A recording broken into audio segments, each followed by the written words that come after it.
দ্বাদশ শ্ৰেণীৰ সকলো ছাত্ৰ ছাত্ৰীকেই আজিৰ আলোচনালৈ আদৰণি জনাইছোঁ। আৰু আজি আমি ইতিহাসৰ প্ৰথম যিটো পাঠ ইটা মণি আৰু হাড়বোৰ এই পাঠটোৰ বিষয়ে কিছু কথা আলোচনা কৰিম। প্ৰথমে আমি এটা কথা লক্ষ্য নিশ্চয় কৰিছোঁ যে পাঠটোৰ নাম ইটা মণি আৰু হাড়। তো এইধৰণে কিয় ৰখা হৈছে? তো ইয়াক বেলেগ নামেৰে আমি নামাকৰণ কৰিব পাৰিলোঁ হ'লে, যেনেকৈ সিন্ধু সভ্যতা, হৰপ্পা সভ্যতা ইত্যাদি নামেৰে আমি নামাকৰণ কৰিব পাৰিলোঁ হ'লে, কিন্তু নামটোনো এই ধৰণে কিয় ৰখা হ'ল সেই কথা আমি নিশ্চয় আমাৰ চিন্তা এটা হৈছে বা আমি ভাবিবলৈ বাধ্য হৈছোঁ। আমি এটা কথা জানো যে ইতিহাস অধ্যয়নৰ কাৰণে আমাক কি প্ৰয়োজন হয়? বিভিন্ন সমলৰ প্ৰয়োজন হয়। আৰু এই সমলবিলাক আমি বিভিন্ন ধৰণে ভাগ কৰি লৈছোঁ। ইয়াৰ প্ৰকৃতিৰ ওপৰত নিৰ্ভৰ কৰি আমি ইতিহাসবিদসকলে ভাগ কৰি লৈছে যে ইতিহাস জানিবৰ কাৰণে আমাক সমল লাগে আৰু সমলসমূহৰ বিভিন্ন ভাগ আছে। তাৰে ভিতৰত কিছুমান উল্লেখযোগ্য যিবিলাক সমল, যাৰ পৰা আমি ইতিহাসৰ বিষয়ে জানিব পাৰোঁ, যেনেকৈ লিখিত সমল, প্ৰত্নতাত্ত্বিক সমল, যাক আমাৰ বিভিন্ন ভগ্নাৱশেষবিলাক থাকে, হয়নে? এই প্ৰত্নতাত্ত্বিক সমলবিলাক থাকে। বিদেশী লেখকৰ টোকাবিলাক থাকে, লিপিবিলাক থাকে, এইবিলাক বাৰু প্ৰত্নতাত্ত্বিক সমলৰ ভিতৰতে পৰিব। মুদ্ৰাবিলাক থাকে। গতিকে এই সমলবিলাকৰ অবিহনে আমি ইতিহাস অধ্যয়ন কৰিব নোৱাৰোঁ। কিন্তু পৰিতাপৰ বিষয় এইটোৱেই, বা আমাৰেই হয়তো দুৰ্ভাগ্য, যে হিন্দু সভ্যতাৰ বিষয়ে জানিবলৈ আমাৰ হাতত লিখিত সমল নাই, বিদেশী লেখকৰ টোকা নাই। যদিও আছে, কিন্তু পিছৰ সময়ত আমি পাইছিলোঁ ইণ্ডিকা মেগাস্থানিছৰ যিখন ইণ্ডিকা আছিলে, সেইখনত কিছু কথা উল্লেখ আছে প্ৰাচীন ভাৰতৰ বিষয়ে। কিন্তু একদম অথেণ্টিক বুলি আমি ক'বলৈ গ'লে আমি কি ক'ম? যে ইটা, মণি আৰু হাড়বোৰ, অৰ্থাৎ সেই সময়ত মানুহে ব্যৱহাৰ কৰা যিবিলাক ইটা আছিলে, যিবিলাক মণি আছিলে, বা যিবিলাক মানুহৰ যিবিলাক অৱশিষ্ট বা অন্যান্য জীৱ জন্তুৰ যিবিলাক অৱশিষ্ট আছিলে, সেই অৱশিষ্টবিলাকৰ ওপৰত নিৰ্ভৰ কৰিহে আমি হিন্দু সভ্যতাৰ বিষয়ে আমি জানিবলৈ সক্ষম হওঁ। গতিকে পাঠটোৰ নাম এইকাৰণে ৰখা হৈছে যে ইটা, মণি আৰু হাড়বোৰ। আৰু এই সভ্যতা আমি যদি চাবলৈ যাওঁ, যে খ্ৰীষ্টপূৰ্ব 2600 পৰা প্ৰায় 1900, মানে এই সময়তে কি হৈছিলে? এই সভ্যতাটো বিকাশ হৈছিলে। আৰু বৰ্তমানৰ পৰা চাবলৈ গ'লে আমি প্ৰায় 4,000 বছৰ পিছলৈ আমি ঘূৰি যাব লাগিব। ঠিক আছে? তো এতিয়া আমি চাম যে এই হিন্দু সভ্যতানো আৱিষ্কাৰ কেনেকৈ হ'ল। মানে সেইটো কথা আমি জানিবলৈ নিশ্চয় মন যাব যে হিন্দু সভ্যতানো কেনেকৈ আৱিষ্কাৰ হ'ল। গতিকে এইটো এটা আমি ক'ব লাগিব আমাৰ সৌভাগ্য যে হিন্দু সভ্যতা আৱিষ্কাৰৰ আঁৰত এটা বিশেষ কাৰ্যৱলী আছে, বা এটা বিশেষ কাহিনী বুলি নকওঁ, এটা বিশেষ ঘটনা আছে, ঘটনাৰ লগত জড়িত হৈ আছে। যে আমাৰ ASI মানে আমি গম পাওঁৱেই এইটো যে আৰ্কিঅলজিকেল ছাৰ্ভে অফ ইণ্ডিয়া, তাৰ প্ৰথম যিজন সঞ্চালক আছিল আলেকজেণ্ডাৰ কানিংহাম। তেওঁ যেতিয়া ভাৰতবৰ্ষলৈ আহিছিলে, তেতিয়া ভাৰতত কি হৈছিলে? বিশেষকৈ পাকিস্তান, যিহেতু হিন্দু সভ্যতাৰ প্ৰায় যিবিলাক মেজৰ ছাইটছ, যেনেকৈ মহেঞ্জোদাৰো, হাৰাপ্পা, এই দুইখনটো বৰ্তমান পাকিস্তানত অৱস্থিত হয়। গতিকে তেতিয়া মানে কি হ'ল? ব্ৰিটিছসকলে তাত কি কৰি আছিলে? ৰেল লাইন স্থাপন কৰি আছিলে। ৰেলৰ কামবিলাক, মানে ৰেলৰ চিৰিবিলাক বনাইছিলে, বিশেষকৈ লাহোৰ আৰু মুলতানক সংযোগ কৰিবৰ কাৰণে। আৰু সেই লাহোৰ আৰু মুলতানক সংযোগ কৰিবৰ কাৰণে যেতিয়া ৰেল লাইন স্থাপন কৰি আছিলে, তেতিয়া তেওঁলোকে তাত কিছুমান ইটাৰ অৱশিষ্ট পাইছিলে, আৰু সেই ইটাবিলাক তেওঁলোকে ৰেল লাইনৰ কামত ব্যৱহাৰ কৰি দিছিলে। কিন্তু যেতিয়া আলেকজেণ্ডাৰ কানিংহাম আহিলে, তেওঁ দেখিলে যে নিশ্চয় ইয়াতে পুৰণি কিবা এটা সভ্যতা নিশ্চয় ইয়াতে লুকাই আছে। গতিকে তেওঁ কি কৰিলে?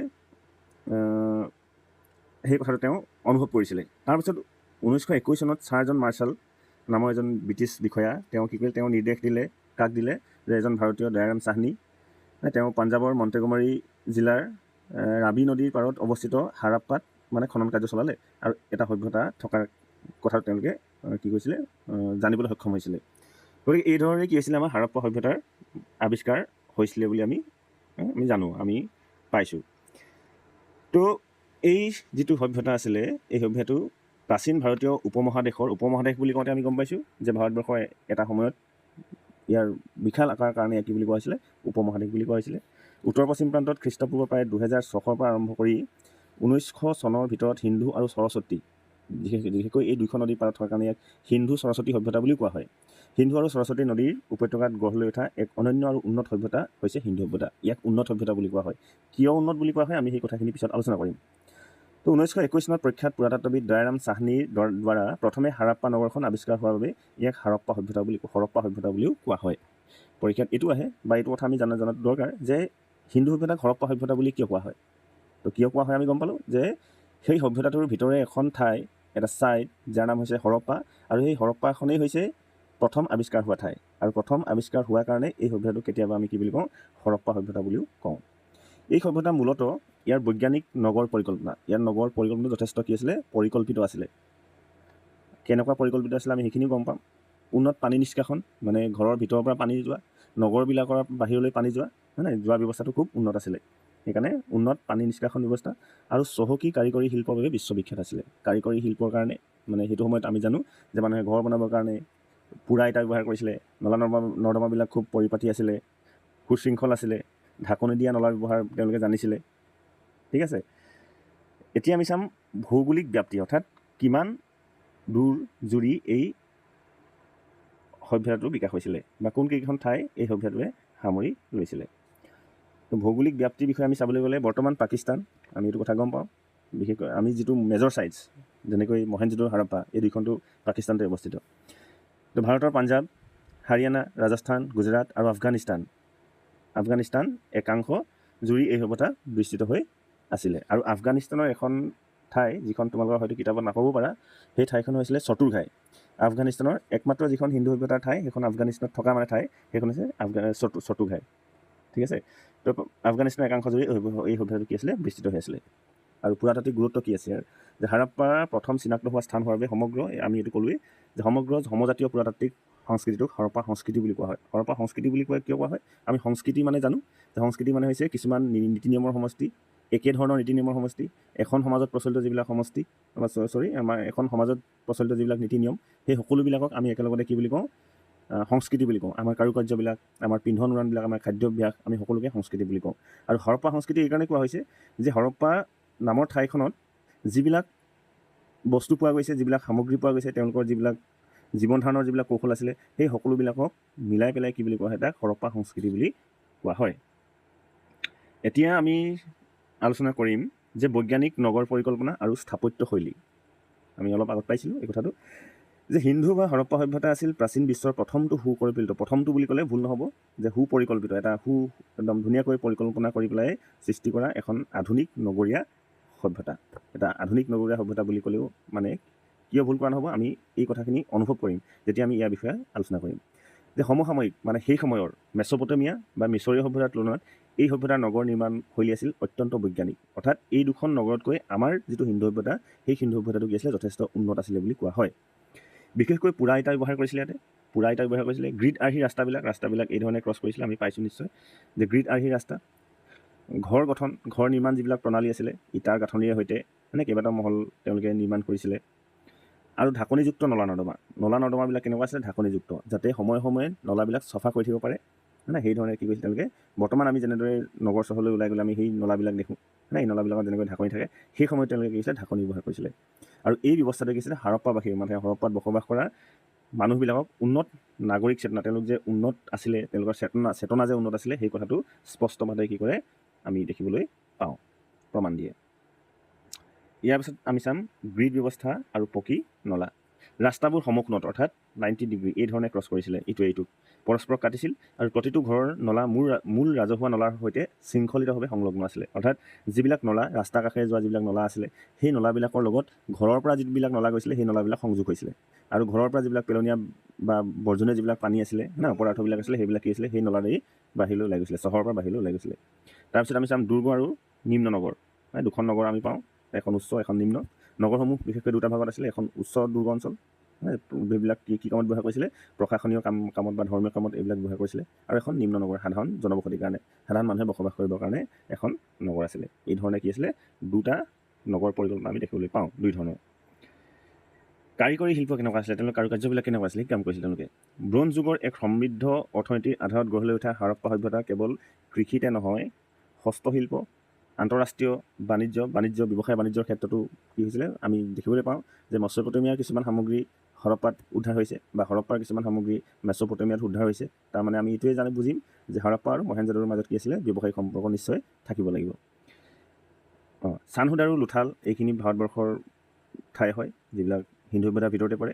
আদি স্থানৰ কাৰখানাত উৎপাদিত মণি, অলংকাৰ, মোহৰ আৰু বাটখৰাই আৰু এই সভ্যতাৰ কাৰিকৰী উৎকৰ্ষ প্ৰতিফলন কৰে। মানে যিবিলাক মণি আছিলে, অলংকাৰ আছিলে, মোহৰ, বাটখৰা ইত্যাদিবিলাক কি আছিলে, এই সভ্যতাৰ কাৰিকৰী উৎকৰ্ষ, মানে কাৰিকৰী দিশত যে এখন সমৃদ্ধিশালী এখন যে ঠাই আছিলে, সেই কথাটো প্ৰতিফলিত কৰা যেন অনুভৱ হয়।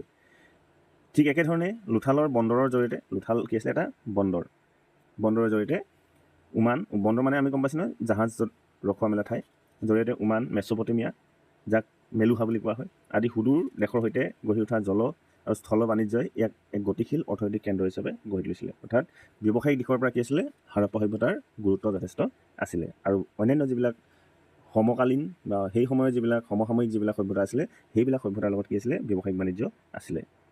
মণি আৰু মুখৰ কথা আমি যদি চাবলৈ যাওঁ, কাৰ্নেলিয়ান, জেস্পাৰ, ষ্ট্ৰেটাইট, বিভিন্ন ধৰণৰ মণি মুকুতাবিলাক মানে নীলা ৰঙৰ, ক'লা ৰঙৰ শিলবিলাক, ষ্টেটাইট যিবিলাক শিল আছিলে, তাম বনজেৰি তৈয়াৰী, দৃষ্টিনন্দন, চকুৰে চাপ মাৰি ধৰা মণি আৰু পশুৰ আকৃতি মানে পশুৰ চাপ মৰা এনেকুৱা কিছুমান কি হৈছে খোদিত মোহৰ তাত উদ্ধাৰ হৈছে। সামুদ্ৰিক বন্দৰ আৰু বাণিজ্য। গুজৰাটৰ লোথালত থকা বিশ্বৰ প্ৰাচীনতম কৃত্ৰিম পোতাশ্ৰয়ে মেছ'পটেমিয়াৰ সৈতে বৈদেশিক বাণিজ্যৰ প্ৰধান পথ সুগম কৰিছিলে। মানে গুজৰাটৰ লোথাল নামৰ ঠাইত কি আছিলে, যে পোতাশ্ৰয় মানে সাগৰৰ বা বন্দৰ আমি বুলি ক'ব পাৰোঁ, হয়নে, সেই বন্দৰৰ জৰিয়তে কি হৈছিলে, মেছ'পটেমিয়াৰ লগত কি হৈছিলে, ব্যৱসায় বাণিজ্য চলিছিলে। সভ্যতাৰ অৱনতি আৰু ঐতিহাসিক পতন।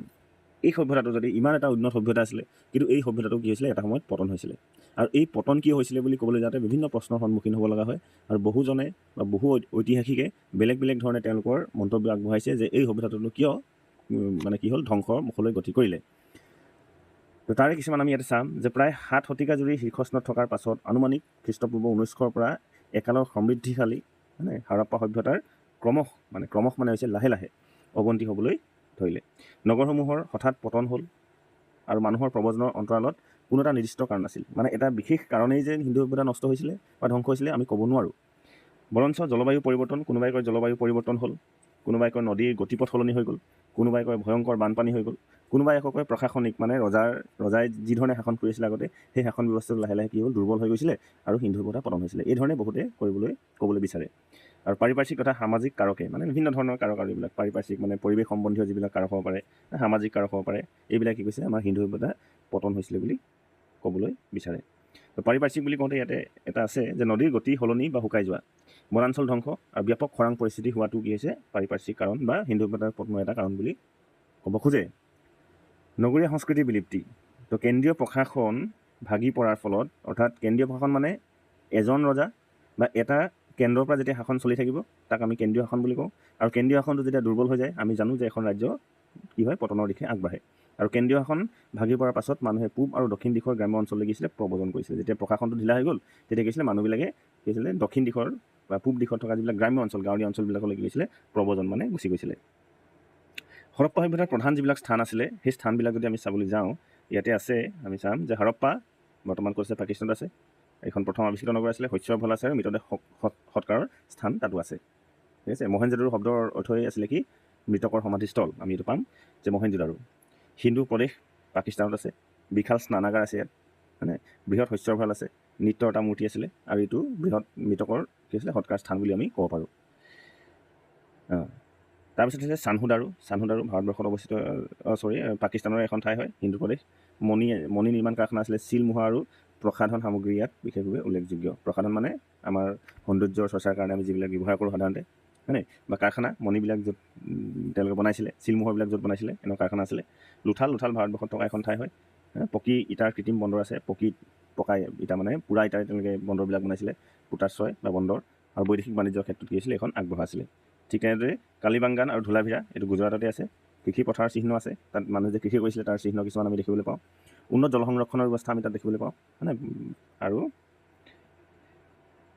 আমি এতিয়া শেষত আমি ক'ব লাগিব যে হিন্দু সভ্যতা কি আছিলে, পৃথিৱীৰ এটা অন্যতম বৃহৎ সভ্যতা, যিটো সভ্যতা কি হৈছে আমাক যুগে যুগে আমাক ভাৰতীয় হিচাপে আমি গৌৰৱ কৰা এটা স্থল আমাক দিছে, এটা থল দিছে। ঠিক আছে।